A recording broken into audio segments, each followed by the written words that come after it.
Today, we're going to talk about tinnitus, okay? Ringing in the ears and how to get rid of it. This is an updated video. And I will say that tinnitus can literally drive someone crazy. If you had some history of auditory damage somewhere in your brain, later in life, it can come to haunt you. Now, tinnitus is something a little mysterious. They don't have it fully figured out, okay? But they do know that certain medications, drugs, can improve tinnitus. So I looked at two of them and the mechanism to actually understand this a little bit more. And one drug is called gabapentin, and the other is called klonopin. So what do these two have in common? Well, they both are GABA agonists. What does that mean?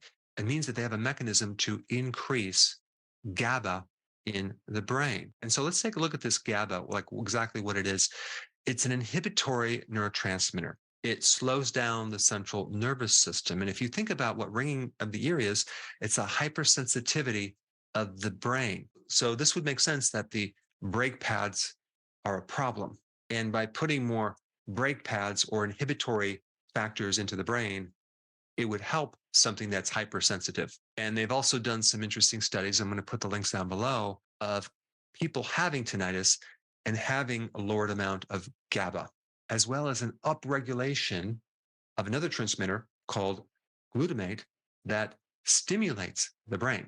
And so when you are missing the brake pads in a car and you only have an accelerator, you're going to have problems. And that's what tinnitus is. And so tinnitus is kind of like an overcompensation with a problem in the auditory part of your brain. And so this overcompensation is basically making this hissing sound. So based on that, you probably are thinking, well, I just need to increase GABA, and maybe you don't like the side effects from the medications that do that.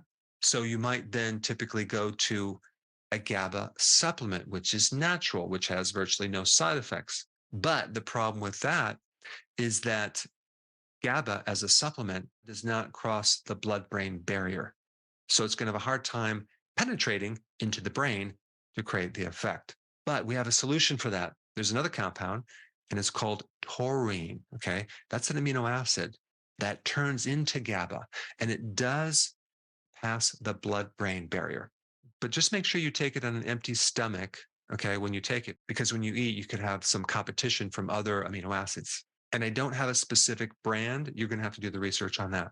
Now, in addition to increasing GABA, the other thing you need to do is inhibit the glutamate neurotransmitter that is potentially speeding things up. Now, you're probably asking, well, what foods are high in glutamate? MSG, monosodium glutamate, which has been known to increase or stimulate or trigger tinnitus.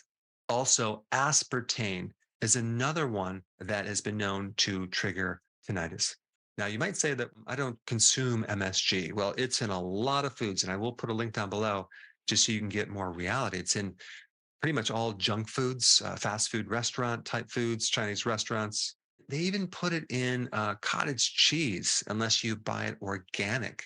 But if you've been following my videos and my recommendations on eating, you're probably not going to be consuming MSG. Now, I need to mention the hidden foods that are loaded with this glutamate that you need to be aware of and eliminate from the diet. Anything with these two words, hydrolyzed protein, avoid that. Another one is calcium caseinate. Another one to avoid is yeast extract or autolyzed yeast. Definitely avoid textured protein, whey protein, soy protein isolates, and of course, soy sauce. So this is the updated information. I do have another video that's been very, very successful for many people. And if you haven't seen that, I put it up right here. Check it out.